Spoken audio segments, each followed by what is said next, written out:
Welcome back to Sunrise Daily. Babajide Ogunsanwo joins us now, but I'm grinning because it's supposed to be about the emoluments of public servants.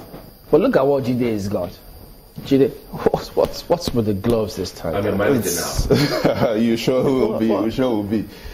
It's been a week of several fights. This week reminds me of what happened 4 decades ago. Big George versus Muhammad Ali, Rumble in the Jungle. So this week we've got 3 big fights that have happened. We've got the MPC versus the Ministry of Finance, aka inflation rate versus growth rates. The second fight was the Ethics Committee of the House versus Jibrin, aka budget padding versus budget insertion.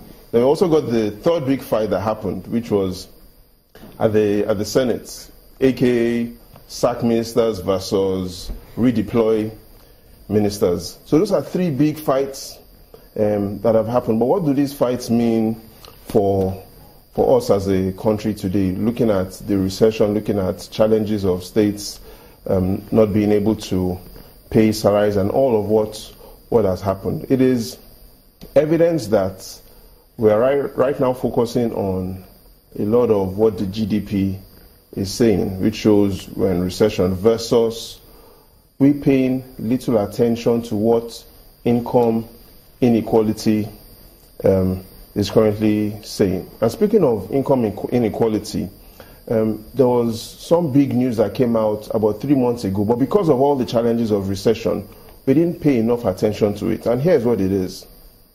The NDIC said 3 major things. They said the first was the total value of money in all bank accounts was 17.2 trillion naira as at the end of last year. The second thing they said was that we have 70 million bank accounts.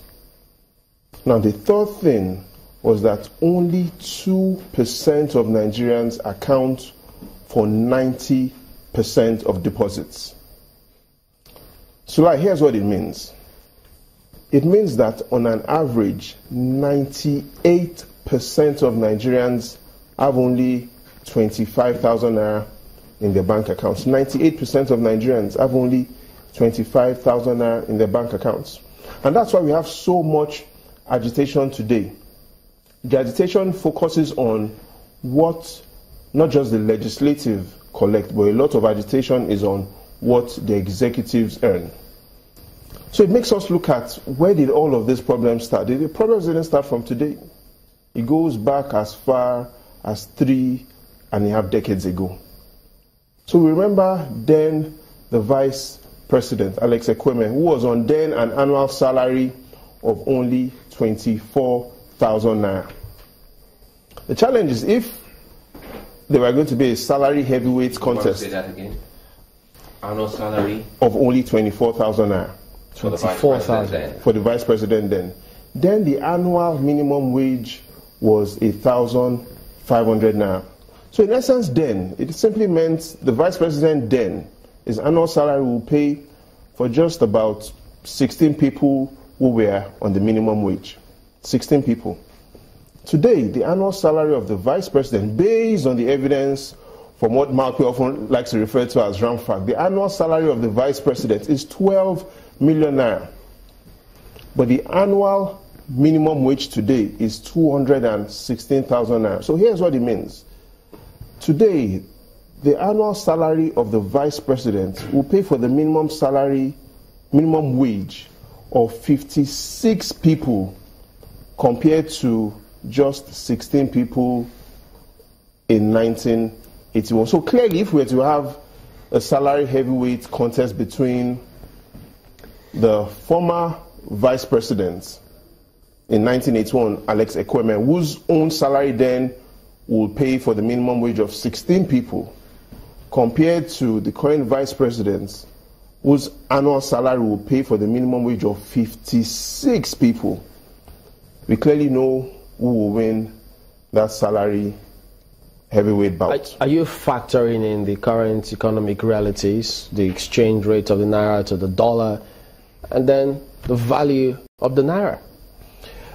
Clearly, but what RAMFAC has done is it has based the salary of the president and the vice president in Naira terms. The challenge is outside the president and vice president. So even if we look at, before we move into other key execs, and we look at what the president currently earns, 14 million naira per annum, it doesn't seem so much. But if we look at, and we remember that in 1981, Alhaji Shehu Shagari then had an annual salary of 30,000 naira. In simple terms, what it meant was his salary will pay for the minimum wage of 20 people then. 20 people. Today, in 2016, the salary of the president can pay for the minimum wage of 65 people. But do I think the president or the vice president are overpaid? I don't really think so. The challenge is we are not earning that much. So we look at... Yeah, but isn't that contradictory? If we're not earning that much as a country, and they are now earning that much, depending on how you describe the much. So that's the challenge. So looking at 1981 to date, they are earning much more than what they were being paid in 1981. And the people are earning significantly less. So that's what it means. So they are earning significantly much more than what they were earning last year on the first hand. On the second hand, the people are less paid. But if you look at Obama's salary, for instance, his own annual salary is 157 million naira per annum. He earns that much because the US government also earns significantly so much money. So the revenue of the US government is 1.1 quadrillion naira. So Chamberlain, here's what it means. It means for the equivalent of every 1 billion naira the United States government earns, Obama gets only 136 naira. However, for the equivalent of every 1 billion naira the Nigerian government earns, the president gets 3,642 naira. So looking at the salaries these execs earn compared to how much the country earns, then the Nigerian president and the vice president seem to earn significantly higher. They also seem to earn significantly higher when we compare what they earn right now to what the minimum wage is now, and we compare that to what they earned years ago to what the minimum wage was then. Would it then be valid to say that what they earn, there isn't a direct or appropriate correlation with what the country earns? And that you're right. That you're right. Okay. But this is not just about the president or the vice president. We also know that there are lots of essays. So what the RAMFAC also says is there's an annual salary for even the speechwriters and the special advisors.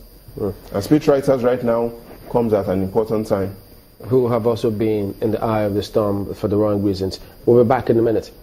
Join us again.